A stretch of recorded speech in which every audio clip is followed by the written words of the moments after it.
Hi Melanie, thanks so much for joining us here today.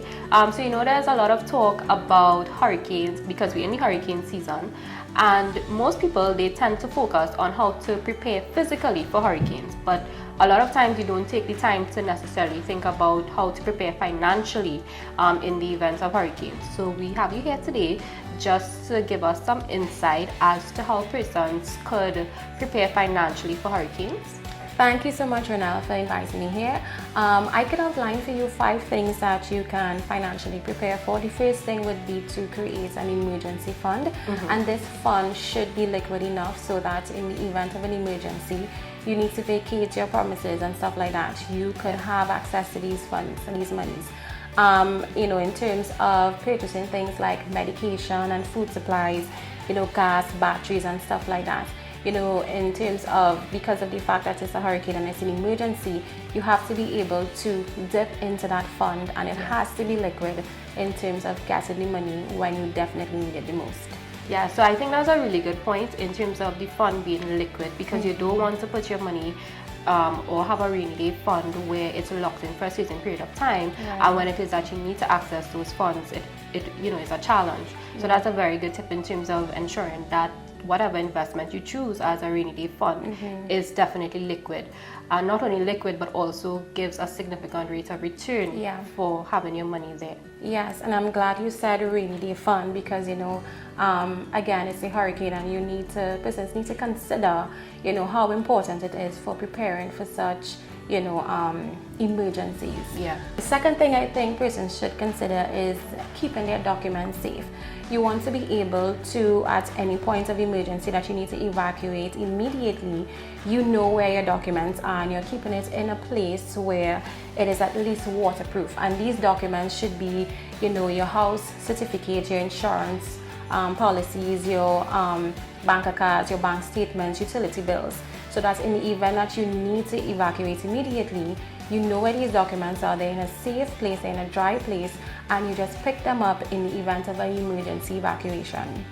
And I think too, a good point to note as well is to digitize these copies, because it's important to have them, yes, physically, but in case that there's flood and they get damaged, having it on a soft copy or some kind of cloud is very important as well. Yes, that is very important, that all these documents are scanned and everyone in the household knows exactly how to access these documents, soft copy and hard copy.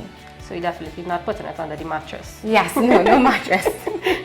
The third thing I think persons should consider is having cash available. More than likely, in hurricane season, you would have power outages. You may have business places, especially financial institutions, that may not be open to the public. That will involve, ATMs and stuff like that. So it's very important for you to keep, an amount of cash available, again, in the event that you need emergency supplies, food, medication, gas, batteries, again. Being able to dip or to have cash at hand at home will definitely come in handy when preparing for hurricane season. And then you don't want to be on the road too, so that's one less trip to the ATM that you have to be on the road when you have that disposable cash with you. Yes. And the fourth thing that you can consider is budgeting for emergency expenses. Oftentimes when I have discussions with clients, I realize that they have a problem budgeting on a regular basis. And those clients that do budgeting for emergency expenses is something that they do not consider.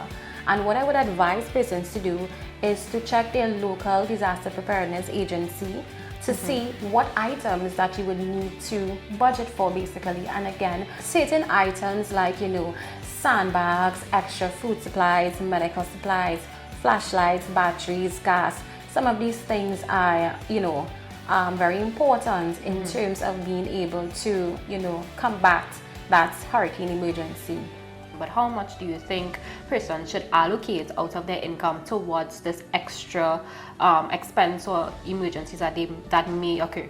I think roughly about between, let's say, 5 to 10% of their income. I think this would definitely, cover the items that I listed on a monthly basis. And the final thing you can consider is keeping your financial institutions in terms of your creditors and your lenders updated in terms of your displacement due to hurricane. Sometimes in these cases, you may require additional financial assistance to be able to deal with these emergency expenses, as well as your income may be affected in terms of being able to pay these financial institutions. So keeping them updated is something that you should definitely consider. Thanks, Melanie, so much for providing these very informative points. I think persons could definitely use these to help them better financially prepare for a hurricane. You're welcome.